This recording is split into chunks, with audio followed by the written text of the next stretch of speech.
Olá, está no ar o Porto Alegre em Debate. No programa de hoje, nós vamos falar sobre a violência na capital gaúcha. Vamos tratar aqui sobre alternativas para enfrentar o problema. Os nossos convidados são o professor do IPA, Marcos Rolim, o secretário de Comunicação da União das Associações de Moradores de Porto Alegre, Getúlio Vargas Júnior, o vereador Alberto Kopitsch e também o vereador Kevin Krieger. A todos sejam muito bem-vindos aqui ao programa, aos nossos debatedores, obrigado pela presença. Começo aqui pelo professor do IPA, Marcos Rolim. Professor, obrigado por participar aqui do Porto Alegre em Debate. Nesse cenário que temos de violência, onde nos últimos dias os números aumentaram significativamente, o dobro de assassinatos em Porto Alegre na última semana de agosto para a 1ª de setembro, tivemos ônibus queimados, enfim, a morte aqui do comerciante no bairro Bonfim. Que alternativas, que saídas nós temos para esse momento, professor? Olha, inicialmente, obrigado pelo convite para participar do programa, quero cumprimentar os demais participantes. Nós, quando falamos sobre violência, sobre segurança pública, estamos tratando de um tema que é muito amplo, que é muito complexo, é muito difícil, né? Então, a tentação de respostas apressadas, simplificadoras, enfim, ela deve ser sempre afastada, porque na segurança pública, eu costumo dizer, opiniões erradas costumam matar, né? Então, é preciso ter cuidado assim, com aquilo que a gente fala nessa área. Então, eu vou muito cuidadosamente dizer o seguinte: nós temos hoje, não só em Porto Alegre, mas no Rio Grande do Sul, uma situação que é bastante difícil, que é bastante dura na área da segurança pública.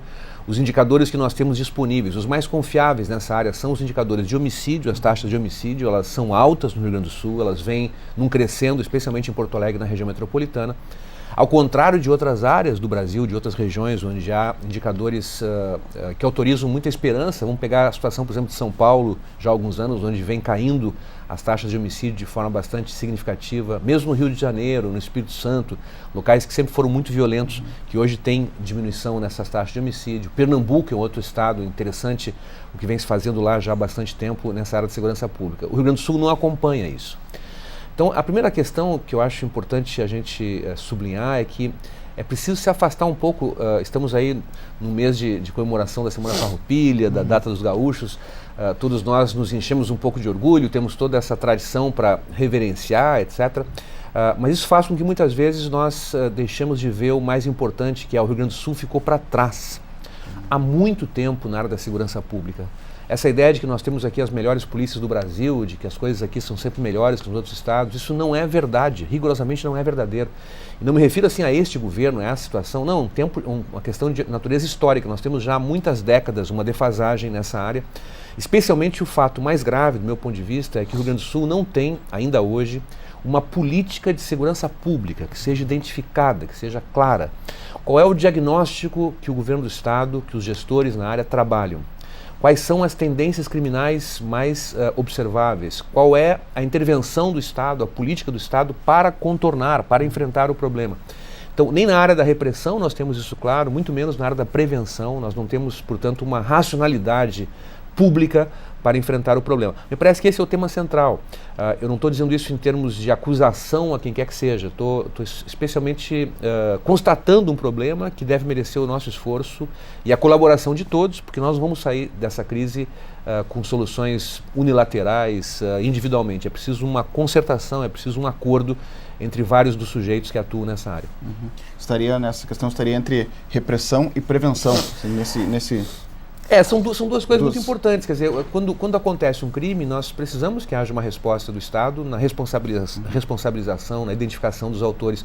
Temos uma situação gravíssima no Rio Grande do Sul de déficit com relação a isso, por exemplo, com relação aos homicídios. Não sei se todos têm esse dado, mas hoje no Rio Grande do Sul, pouco mais de 3% da população carcerária responde a crime de homicídio. Está lá porque matou alguém. Homicídio, latrocínio ou lesões corporais seguidas de morte. Então, é um número muito pequeno na massa carcerária de pessoas que, de fato, deveriam estar presas porque praticaram crimes com violência, né? Então, isso demonstra que, na prática, nós não conseguimos esclarecer, muitas vezes, quem são os autores dos homicídios. Então, a repressão aí falha muito. E, de outra parte, o tema da prevenção, que é central. Nós temos que saber o que acontece antes para que possamos prevenir a ocorrência de delitos, né? Para isso é preciso também uma política muito definida, muito clara, que não envolve só as polícias, envolve também a educação, envolve a saúde, envolve outras áreas de política de Estado. Perfeito. O secretário de Comunicação da UAMPA, Associação de Moradores de Porto Alegre, Getúlio Vargas Júnior, também seja muito bem-vindo aqui ao Porto Alegre Debate. O que sugere a associação do ponto de vista dos moradores para esse problema aí que está causando daqui a pouco até um pânico aí na população, né? Todo mundo tem uma história de violência aí para contar. Olá, em primeiro lugar, a saudação da UAMP, União das Associações de Moradores de Porto Alegre, pelo convite, agradece o convite e saúdo os telespectadores da TV Câmara, aqui de Porto Alegre. A gente tem visto no último período, dialogando com a opinião do ex-deputado, hoje professor Marcos Rolim, a gente compreende que no último período houve uma escalada, uma progressão na violência na cidade de Porto Alegre. E, como sempre, a maior vítima disso são as comunidades, porque as comunidades, por um lado, muitas vezes têm uma ação policial repressiva e violenta contra a própria comunidade e, por outro lado, é vítima porque está convivendo com a violência ali no seu dia a dia. A gente entende que a solução passa pela política preventiva. No último período, a gente não conseguiu avançar em questões que para nós são fundamentais. Por exemplo, há muitos anos as comunidades de Porto Alegre lutam por uma educação em turno integral, para que os jovens possam passar o dia inteiro na escola, se preparando, enfim, ganhando oportunidades. A gente não vê essa política preventiva de fato acontecer, e com isso cada vez mais a gente vê que os jovens ficam entre uma escola que muitas vezes não prepara como deveria para o seu futuro e, do outro lado, alternativas fáceis do crime, do tráfico, etc. E com certeza o que a gente tem visto em Porto Alegre é uma grande escalada das facções organizadas e do tráfico nas comunidades. Parece que em muitas comunidades a polícia já não se atreve mais a fazer a política repressiva. Quando faz, não é contra o tráfico, é contra os moradores, não pega o traficante, pega o aviãozinho, e acaba sendo um processo de aumentar a violência contra a comunidade e aumentar a violência desse tráfico, onde a maior vítima é o trabalhador, é o estudante, são as pessoas que querem construir a sua vida e acabam sendo vítimas dessa violência, tanto do Estado quanto das facções organizadas. Perfeito. Vereador Alberto Kopitsch, obrigado pela presença também aqui no Porto Alegre em Debate. Essa política de prevenção destacada aqui pelo professor Rolim, também pelo Getúlio Vargas da UAMP, a gente ainda está muito longe, falta muito ainda para que a gente possa ter isso como uma alternativa eficaz de combate à violência? Com certeza. Olá a todas e a todos, obrigado pela mais essa oportunidade, né? Infelizmente a gente tem debatido cada vez mais o assunto, mas cada vez ele piora mais, né? Não estamos conversando sobre melhorias, né? E eu acho que esse tema da segurança também, seguindo um pouco das ideias aqui do professor Marcos Rolim, acho que nós temos hoje no Estado duas crises. A primeira, que é muito falada, que é uma crise material, né, de recursos, sim, de condições de trabalho do policial, de salário desse policial, talvez até também de efetivo, né, mas não que falte dinheiro, porque nos últimos 10 anos os recursos para a segurança subiram de 1 bilhão para 3 bilhões no Rio Grande do Sul. A questão toda é como que esses recursos estão sendo aplicados, né? E qual é o incentivo que está se dando para o soldado que está lá na ponta, que é quem vai se relacionar com o morador. Esse tem o menor salário, né? E nós temos uma divisão na segurança onde os gestores, né, não convivem com a rua, são outras carreiras separadas numa hierarquia militar totalmente defasada do que hoje, né, as organizações modernas usam, né? Então isso provoca uma série de distorções e falhas lá na ponta que todos nós sentimos efetivamente, né, a chamada falta de policiamento. Ela é correta, mas nós temos uma segunda crise, que na minha opinião é mais importante e menos debatida, que é uma crise conceitual, uma crise sobre o que nós achamos que é segurança pública, né? Nós seguimos hoje uma ideia já de pelo menos 40 anos, né, atrasada, de que nós vamos resolver o problema da segurança aumentando o número de presos, de jovens presos no sistema prisional. Então, cada vez que o índice de violência aumenta, a polícia é cobrada, né, por aqueles setores sociais que têm mais poder, mais voz na imprensa, para que aumente as prisões. Então, isso aumenta o conflito da polícia lá com as comunidades de periferia. A polícia aumenta o número de presos para o sistema prisional e lá dentro isso acaba fortalecendo o crime organizado. Então, hoje, a estratégia que o poder público utiliza e que a sociedade acredita que é a solução, na verdade, funciona ao contrário. Ela está fortalecendo a criminalidade e a violência, né? O que as polícias do mundo, né, que conseguiram fazer reformas e superar esse modelo fazem hoje? Planos, né, que é o que nós não temos hoje, né, planos bem detalhados com as universidades. Nós temos aqui professores da mais alta qualidade, mas que não interagem, né, montando grandes planos para uma atuação preventiva nas comunidades, criando vínculos, conseguindo criar uma relação com esse jovem da periferia, né, antes dele iniciar a sua trajetória de violência. E aí entra o papel dos municípios também, que tem crescido, né, exatamente porque nós saímos dessa ideia, né, de que é só polícia repressiva para uma ideia mais de assistência social, mais integrada. E deixo um exemplo aqui, que nós identificamos no mapa da violência, que a Câmara fez ano passado. Porto Alegre tem hoje uma taxa de evasão escolar superior à média brasileira, né, e crescendo. E nós encontramos razoáveis evidências de que existe uma correlação entre evasão escolar e aumento da violência desse jovem. Então, quem sabe se nós juntássemos esforços, né, entre o Estado e o município para ir atrás de cada jovem nesses territórios e oferecer alternativas culturais, com certeza é muito mais barato que o sistema prisional e muito mais efetivo pelo que as pesquisas e as experiências de todo mundo demonstraram. Então, alternativas existem. Nós realmente só temos que mudar a forma de enxergar o tema da segurança. Perfeito. Vereador Kevin Krieger também, obrigado pela presença aqui. Vereador, como líder do governo aqui também na Câmara de Vereadores, pergunto ao senhor como é que o município pode ajudar nesse processo também, né? Quais alternativas que podem ser apresentadas do ponto de vista do município nessa relação, né, com essa questão da segurança? Bom, queria em primeiro lugar cumprimentar o Getúlio, o Rolim, o Alberto e a ti. E dizer que concordo em alguns aspectos com a fala dos nossos debatedores, principalmente eu acredito muito que a segurança pública, Rolim, é, como tu falaste, muito complexa. Nós precisamos ter realmente um plano de Estado para a segurança pública. Acho que todos os governos que têm passado não têm conseguido fazer isso, de planejar para os próximos 10, para os próximos 20 anos uma política pública de segurança pública que não seja de um governo e que seja do nosso Estado. E aí, para isso, eu concordo também plenamente com o Alberto que nós temos instrumentos e atores capacitados para construir esse plano, que não tem que ser de um partido só. Isso tem que ser do Estado, tem que ser da sociedade. Agora, talvez o Getúlio não saiba, mas o município de Porto Alegre hoje, Getúlio, tem 30 mil crianças e adolescentes no turno inverso escolar. No trabalho que a SMED faz.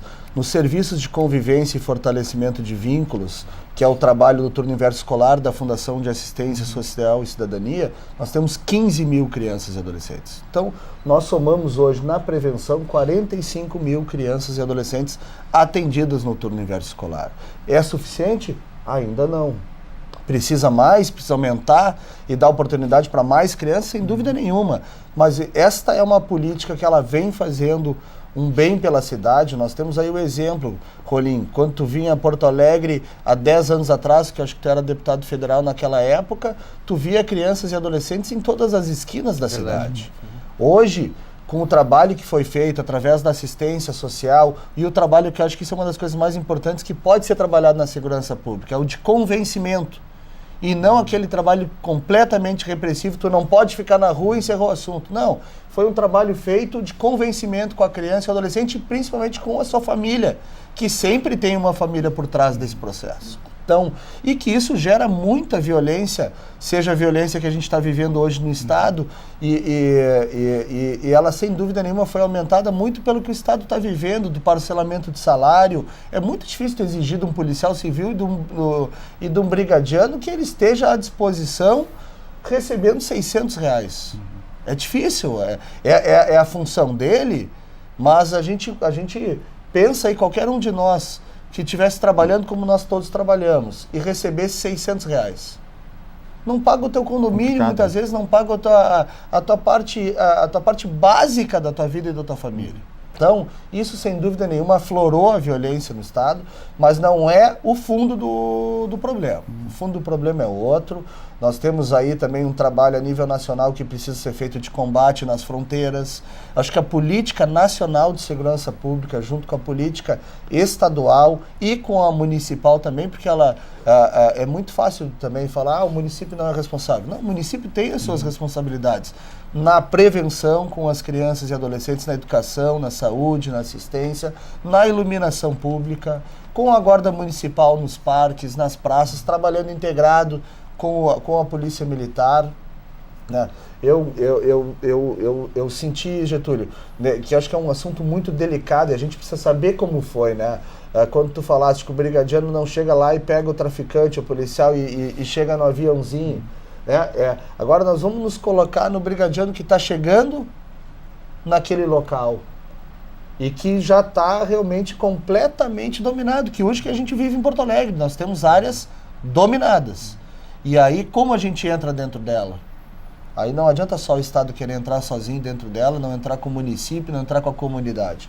E aí eu concordo plenamente com o Alberto também, que precisa ser melhorado a interlocução do Estado com o município. E não é deste governo agora, são de todos os governos. O Estado tem que entender que o município é responsável pela área da prevenção e pode colaborar. O Estado não precisa vir investir em projetos que o município já tem, mas precisa qualificar esses projetos, conversar com esses projetos para que a gente possa ter uma melhor qualidade de vida e menos violência na nossa cidade. Perfeito. Nessa questão da violência que se falou muito aí nos últimos dias, foi em relação também à vinda da Força Nacional, também teve em pauta, tratado sobre essa questão da violência aqui na capital gaúcha.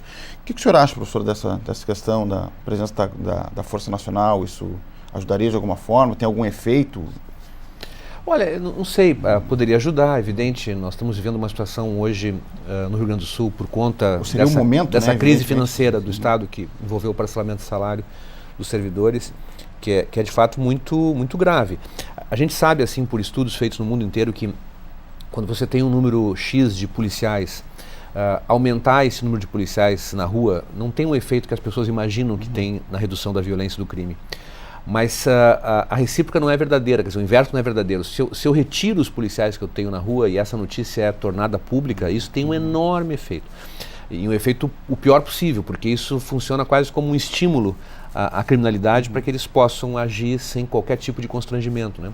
Então a polícia tem um papel muito importante, a presença dos policiais na rua é de fato muito importante, não tão importante talvez quanto o senso comum imagine. Mas quando há a notícia de que não há policiais na rua, é evidente que isso vai aumentar os indicadores. Nesse caso, talvez a presença da Força Nacional pudesse oferecer algum tipo de conforto, de segurança, etc. Mas vamos pensar um pouquinho sobre isso. A Força Nacional ela foi uma força criada para atuar em emergências, ela não pode substituir as polícias. Então, ainda que houvesse uma ajuda com a presença da Força Nacional aqui em Porto Alegre, isso não seria uma solução sustentável. Tu não resolve o problema com a Força Nacional, tem que resolver o problema com as nossas polícias, né, e com política pública de segurança. Aí eu acho que é toda uma discussão que a gente pode fazer, enfim, mas quero só chamar a atenção de como o nosso modelo de polícia é um modelo ultrapassado, né? A ideia de que nós temos no Brasil um modelo que é único no mundo, né? Nós não temos nenhuma coisa semelhante em outro lugar. Em cada estado, 2 polícias, que na verdade são 2 metades de polícia, porque cada uma delas faz metade do ciclo de policiamento, o que envolve uma enorme disfuncionalidade entre elas. Em cada uma dessas polícias, 2 carreiras com 2 portas de entrada diferentes, o que significa que o Brasil não oferece aos seus policiais uma carreira na polícia, que ele faz parte. Em todo lugar do mundo, em todas as polícias do mundo, só existe uma porta de entrada para a polícia. Então, todo policial, quando ele entra numa polícia, em qualquer país europeu, nos Estados Unidos, em qualquer lugar, ele entra pela mesma porta, começa no serviço de patrulha e vai subindo na carreira policial até chegar, os melhores vão chegar a dirigentes, a chefes de polícia, etc. No Brasil, não, nós temos 2 portas de entrada, para os de baixo e outra para os de cima, né? Então, tem gente que entra na polícia e já começa mandando desde o início, e outros que só vão obedecer o resto da vida.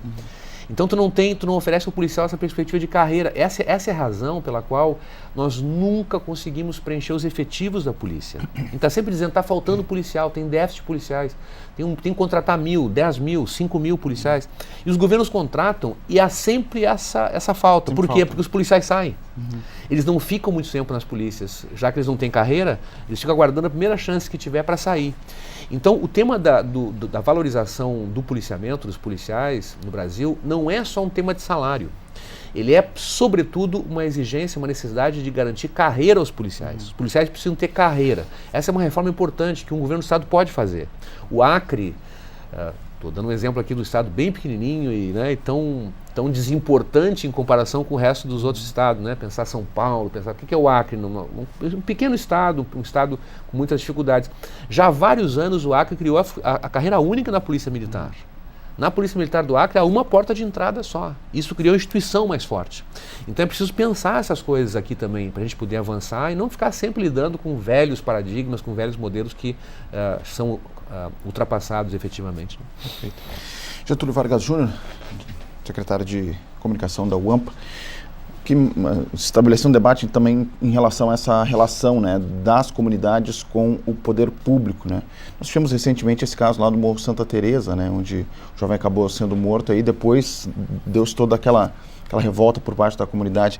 Então, eu te pergunto como melhorar essa relação, né, entre poder público e comunidade, né, como tu citaste no começo ali, que a relação que se estabelece é essa repressora. Como melhorar esse processo de relação? Então, fique claro, assim, até estabelecendo diálogo com o vereador Krieger, que a UAMPA e as comunidades são defensoras da segurança pública, na maioria dos casos têm uma boa relação com a polícia, sentem também a necessidade de ver uma presença maior da Brigada Militar. A questão é que em muitos casos, sem generalizar, porque em qualquer carreira tem o bom profissional e o profissional nem tão correto, existem muitos casos de repressão. E aí o que acontece é que quando existe esse tipo de manifestação da comunidade é porque claramente há na comunidade um sentimento de injustiça, de que a pessoa recebeu um tiro covardemente, de que a abordagem não foi a mais correta possível. Nos últimos anos até melhorou relativamente, no último governo, na última gestão do Estado, houve inclusive uma política de uma aproximação da comunidade com a Brigada Militar, no sentido de estabelecer uma melhor relação, de se criar uma ouvidoria para que os abusos pudessem ser denunciados, enfim. Houve no último período uma melhora. Mas isso que eu estou falando é uma construção histórica, não é desse momento do governo A ou do governo B. Então isso tem que ser situado historicamente. Agora, o que a gente percebe? Que nesse momento, quando se tem um sentimento de falta de segurança,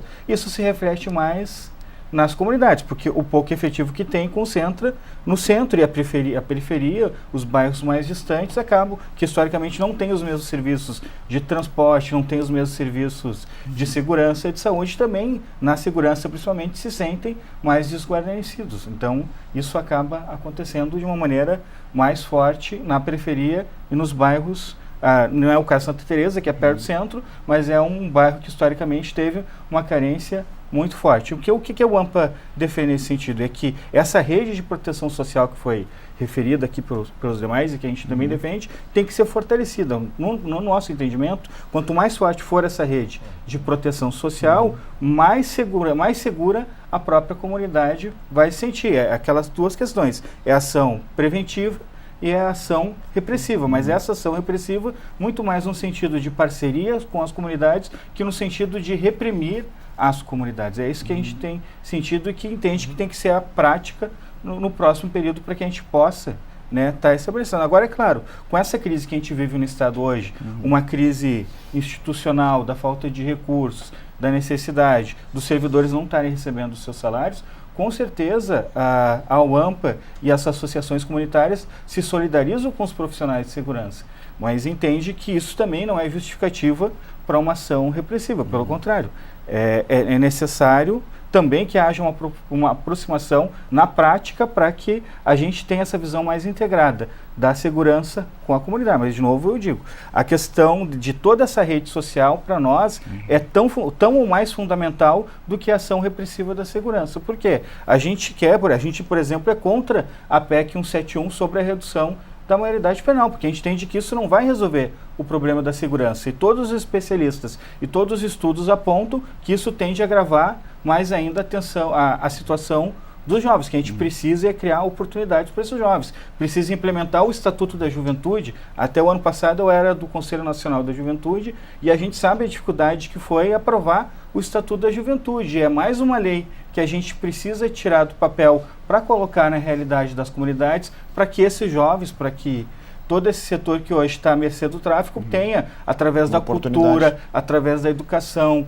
através de oportunidade a emprego e renda, possa ser alternativo para que não embarque na criminalidade. Então a gente entende que política social hoje, para as comunidades, é mais importante do que a repressão para resolver o problema do sentimento de violência. Perfeito. Nós estamos falando aqui no Porto Alegre Debate sobre a questão da violência na capital gaúcha, tentando aqui traçar algumas alternativas ou debater sobre alternativas de combate a esse problema. Nós vamos fazer um breve intervalo, na sequência eu volto aqui conversando com os vereadores para a gente poder ampliar um pouco mais das ideias que estão aqui em debate no programa de hoje. Fica aí, a gente já volta.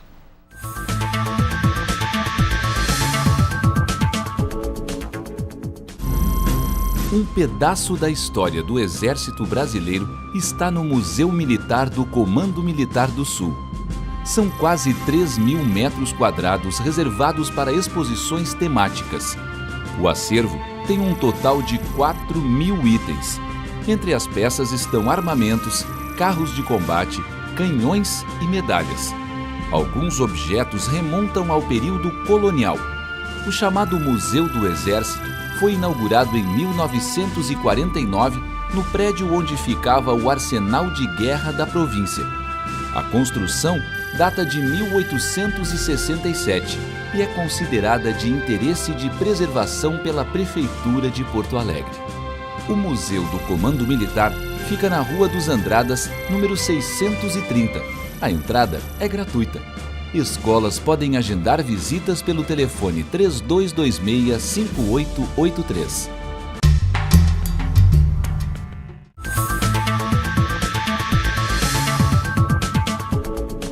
Estamos de volta com o Porto Alegre em Debate. Hoje falamos sobre a violência aqui na capital gaúcha e eu volto com o vereador Alberto Kopitschek. Vereador, para a gente poder então ir superando a violência aí na capital gaúcha, uma questão diante da crise que a gente tem financeira, né, neste momento, o que poderia ser feito nesse processo de prevenção a curto prazo, digamos assim, né, diante desse cenário que a gente está colocando?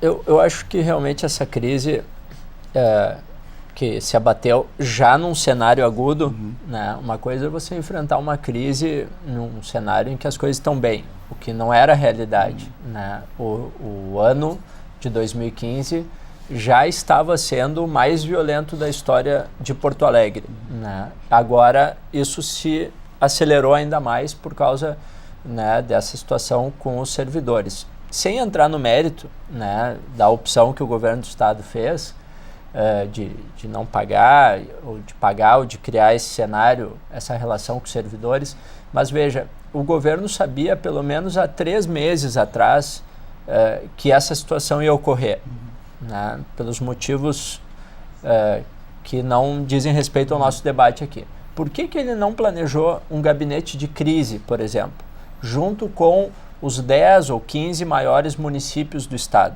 né, para que todos se preparassem e traçassem estratégias para uma situação, né, de praticamente ausência de policiamento ostensivo, né? Se sabia que isso ia acontecer e não se planejou, né, medidas, talvez o chamamento da força, né, que eu não vejo problema nenhum que se chamasse pontualmente, já que se sabia, né, e aí só depois de praticamente 5 dias sem policiamento na cidade, Porto Alegre passou 48 horas com praticamente 2 viaturas na rua, né? 1,5 milhão de pessoas com não mais que 10 policiais militares prestando serviço ostensivo, né? Então uma situação de crise, de ausência do Estado, como talvez acho que nunca tinha se visto aqui.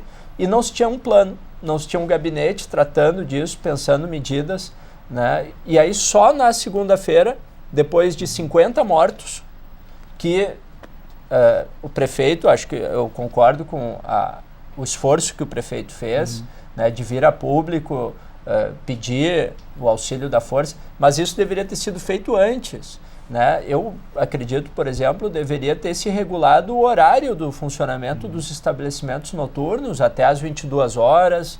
Né? Não é toque de recolher, mas é o funcionamento da cidade na madrugada. Ah, mas isso vai gerar pânico. Mas o pânico foi gerado, só que um pânico real. Pessoas morreram, bares foram assaltados. Né? Então, essa falta de compromisso com o risco da vida, né? A gente começou a achar normal 15, 20, 30 pessoas morrendo, porque a maioria da periferia, né? Então isso acaba não tendo repercussão. Quando começa uma onda de assassinatos nos bairros mais nobres, aí as autoridades parece que acordam. Né? O problema é grave e nós deveríamos pensar situações e atitudes, né, com a urgência que o assunto merece. Né? Nós fizemos, por exemplo, em Canoas, plantões integrados junto Polícia Militar, Polícia Civil, bombeiros e os órgãos de fiscalização da prefeitura, todos nas ruas, nas madrugadas de sexta e sábado, que é quando nós temos mais violência. Né? Além das blitz nos automóveis e tal. Né? Mas nós, enfim, precisamos tomar atitudes. Né? Quando o poder público sabe que vai ficar desguarnecido, essas atitudes têm que ser tomadas. Né? E outros planos que poderiam ter sido traçados com uma melhor antecedência. Né? E o problema, né, da ausência do papel do município, desse novo conceito de segurança, eu dou um exemplo. Né? Semana passada nós tivemos aqui a cidade de Medellín, uma delegação veio. Né? Eu considero a experiência mais exitosa, né, de superação da violência nessa cidade colombiana, que todos conhecem, já ouviram falar, né, o que passou nos anos 90. E essa cidade hoje tem metade dos homicídios de Porto Alegre, né, uma taxa que é a metade. E o que se fez lá? Não foram só obras, foi a mobilização da comunidade para mudança da cultura, para a construção de uma cultura de paz. Então eu dou um bom exemplo aqui. Né? No Brasil não é costume os políticos elogiarem, né? Os políticos de oposição elogiarem o trabalho do governo, mas eu vou elogiar a iluminação dos parques. Foi que bom, uma bela iniciativa da prefeitura, né? E ali no Marinha, né, se reformou as quadras. Mas como não se fez mobilização social, essas quadras têm ficado todas as noites vazias. Logo, as luzes serão quebradas e todo esse investimento vai ser perdido, porque não se fez um processo de mobilização da sociedade. E não se pode confundir, e o vereador Kevin fez um belo trabalho também na assistência social da cidade, mas como não tem a concepção de segurança pública, de prevenção à violência, o trabalho da assistência chega naquela criança vulnerável. Mas não chega naquele adolescente que começa a se envolver com o tráfico, né? Ou com aquele rapaz que passa pelo presídio central. Hoje a cidade não tem nenhum serviço, né, de prevenção para esse jovem que todos nós sabemos quem vai morrer. Né? Eu sempre digo isso, o poder público sabe quem vai morrer, desde a escola. E nós vamos deixando ele passar até chegar, passa pelo presídio, e não há um trabalho integrado nessa comunidade, né, para a questão da música, da cultura, né, outras alternativas que deveriam ser estimuladas, esporte, mas com este público, com o público que está em situação já envolvido com a violência. Perfeito. Vereador Kevin Krieger, até pegando o gancho aqui do que o vereador Coppitti colocou, dessa sua experiência também nessa parte da assistência social, pergunto dessa mesma forma, assim, como é que o município vem trabalhando nesse processo e também coloca uma questão que foi muito discutida também e está sendo discutida nesses últimos dias em relação à questão da violência, que é o papel da guarda municipal, né, nesse processo. Antes de entrar nesse ponto, acho que tem duas questões que eu acredito ser fundamental. Todos os governos, eles infelizmente não dão continuidade, talvez eu esteja generalizando, mas a maioria dos governos não dão continuidade nas boas políticas dos governos anteriores. Acho que isso os políticos têm que começar a se dar conta de dar continuidade às boas políticas. Outra coisa, e eu não estou aqui concordando com o professor Rolim, mas eu concordo que nós precisamos saber repensar os modelos. Nós precisamos conseguir repensar o que já foi feito há muitos anos atrás. se está certo ou se está errado, bom, é outra questão da ideia do professor Rolim. Agora, o repensar é muito importante, porque nós fizemos as políticas públicas, por exemplo, de segurança pública, há quantos anos atrás, Rolim? Foi em 1900 e alguma coisa.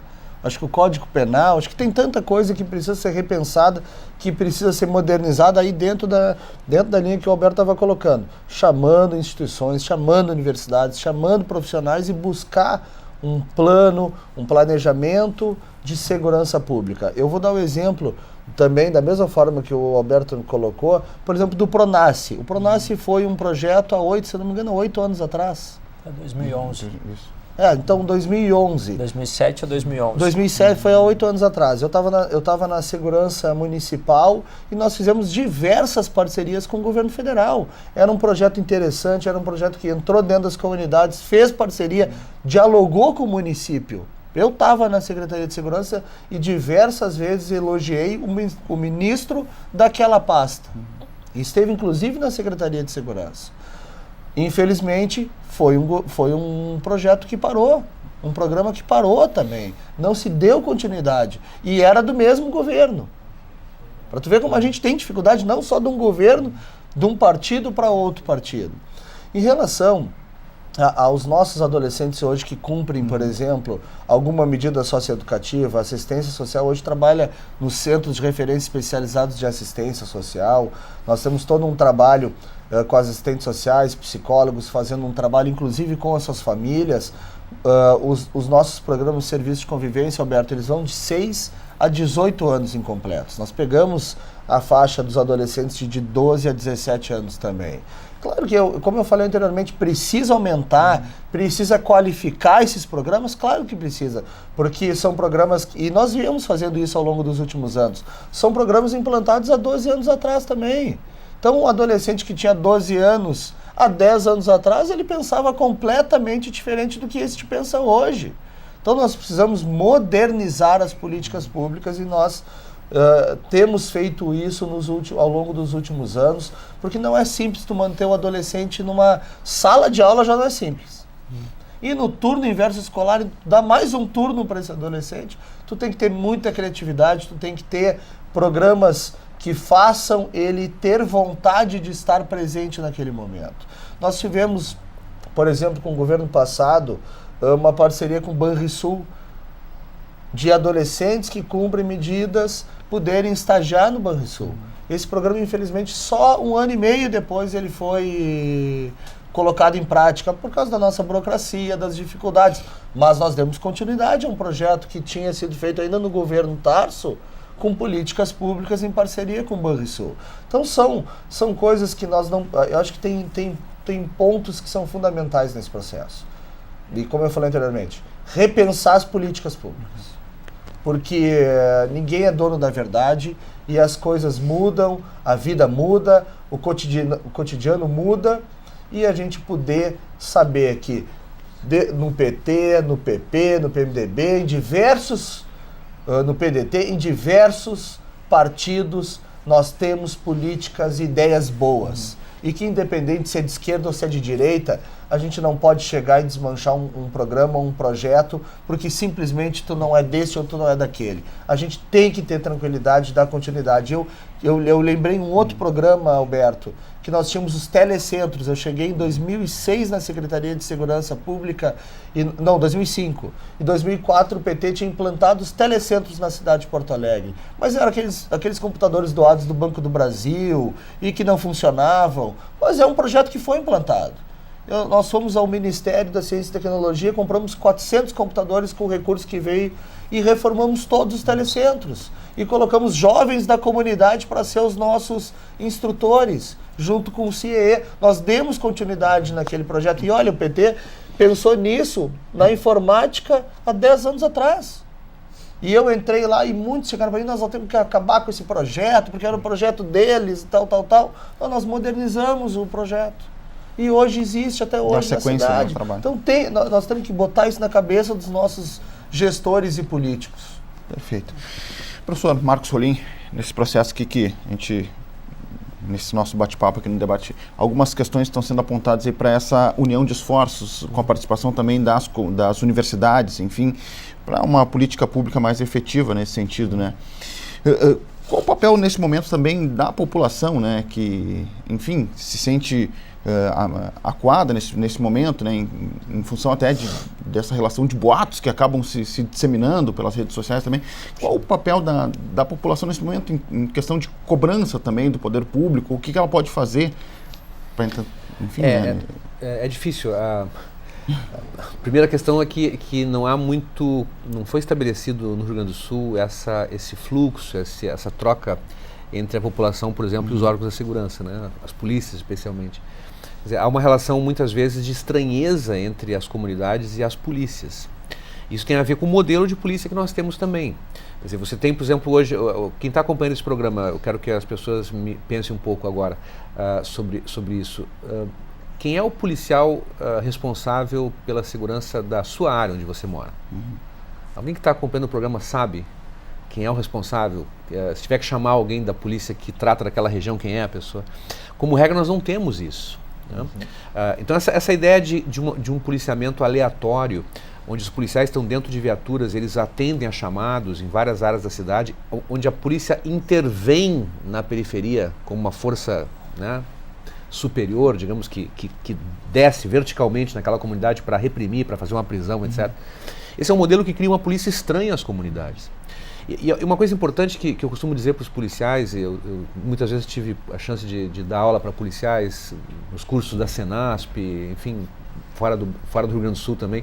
Eu sempre chamo a atenção deles para o seguinte: o instrumento mais importante, o recurso mais importante do policial não é a arma que ele traz na cintura, é a informação. Quer dizer, a polícia, quando tem informação, ela sabe o que deve ser feito, né? Ela está bem preparada para enfrentar o problema quando ela tem informação com qualidade. E quem é que pode informar a polícia? O recurso mais amplo de informação é a população. Então a polícia tem na população o seu recurso mais importante de informação. Agora, se a relação não existe entre esse policial e a população, se a população tem receio de informar a polícia porque ela teme que essa informação possa chegar nos ouvidos do bandido e que haja represálias, então a lei do silêncio impera, então ninguém informa a polícia. Então o segredo é aproximar a polícia das pessoas. Então, essa ideia de policiamento comunitário, que no Rio Grande do Sul virou muito um slogan, se fala muito em policiamento comunitário e o que se faz não tem nada a ver com policiamento comunitário, mas a ideia de ter um policial que cumpre uma jornada fixa na periferia. O meu trabalho é 8 horas por dia na região tal, eu estou lá em patrulhamento a pé com mais outros policiais, todo dia eu vou para lá e volto para aquele lugar, estou fora do 190, estou fora da chamada de emergência, porque eu presto atenção naquela comunidade. Com esse policial que está ali naquela comunidade, ele começa a conhecer as pessoas pelo nome, ele sabe quem é que chega mais tarde, quem sai mais cedo, ele percebe movimentação estranha na comunidade, ele é muito mais eficaz, ou pode ser mais eficaz. Então é importante repensar o modelo de polícia, também para que nós possamos ter uma polícia que não seja uma força estranha de intervenção, mas uma polícia que seja parceira cada vez mais da comunidade. A polícia é forte quando ela é respeitada pelo povo, não quando ela é temida pelo povo. A gente tem que respeitar a polícia, não temer a polícia, porque a polícia é nossa amiga, ou deveria ser nossa amiga, né? As pessoas têm que ter essa ideia, né? Enfim, isso aí passando aqui para o AMPA, é bem essa relação que se estabelece, né?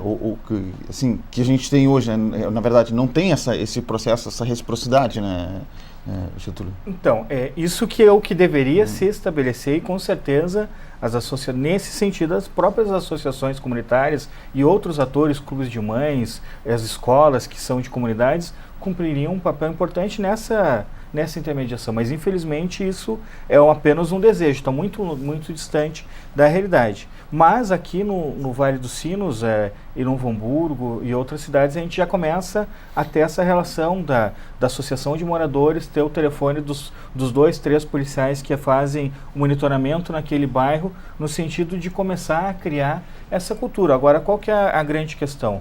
A liderança comunitária, ela faz a luta pela saúde, pela educação, por todas as políticas sociais, e muitas vezes, para ela poder fazer a luta por todas essas políticas públicas, ela prefere não se envolver e não se expor na questão da segurança, porque se a polícia não consegue combater a violência, não consegue combater o próprio crime organizado que está nas comunidades, não vai ser a liderança comunitária que vai ter condições de se expor e fazer essa relação. Então isso é um processo a médio e longo prazo que começa com essas medidas de criar essa relação da polícia com a comunidade e, claro, como o próprio vereador Krieger disse, e o interesse da UAMPA sempre foi historicamente esse, a gente precisa de políticas de Estado, não somente políticas de governo. Quando tu tem uma política de governo, ela tem prazo de validade, 4 ou 8 anos. Agora, quando tu constitui e tira a lei do papel para colocar na realidade das comunidades e tu consegue estabelecer essas políticas, programas e ações do Estado a médio e longo prazo, tu sabe que isso daí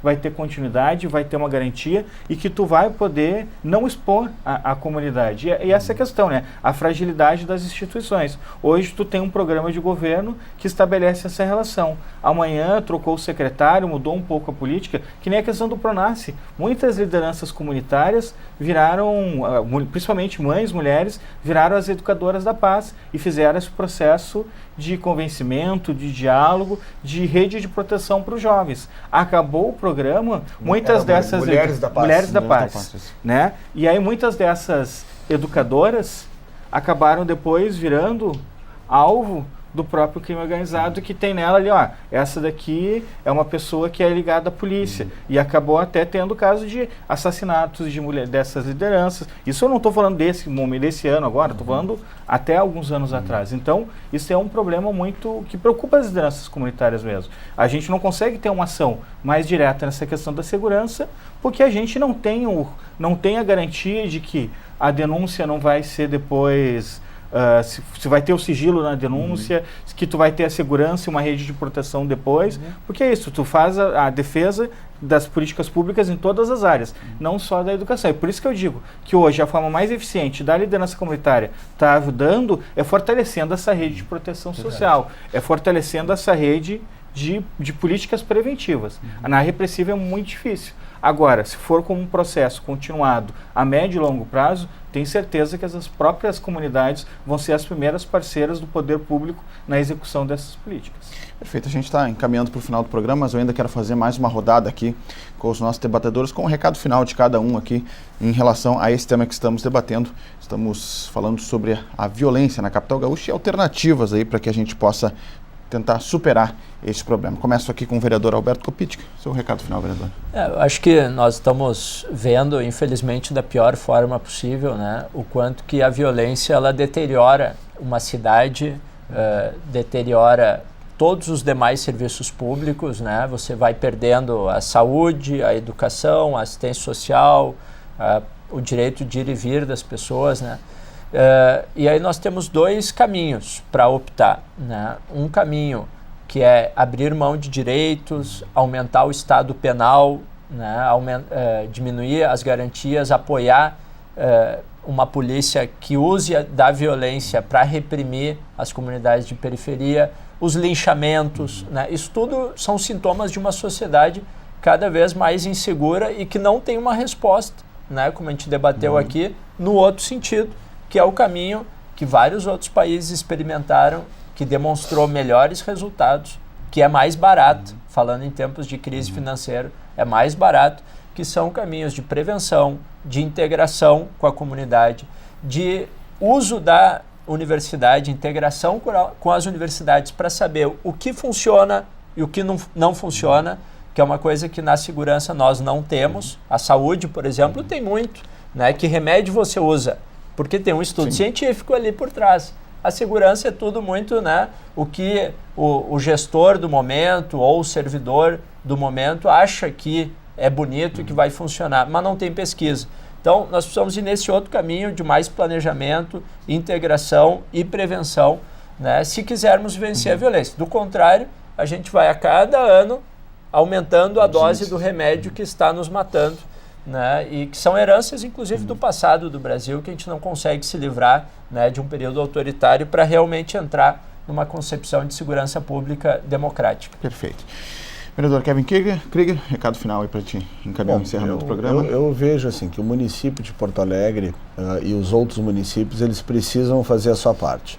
Porto Alegre vem procurado vem procurando fazer um trabalho de prevenção à violência. Hoje nós temos 45 mil crianças e adolescentes sendo educadas no universo escolar, seja pela SMED, seja pela FASC ou pela Secretaria da Juventude.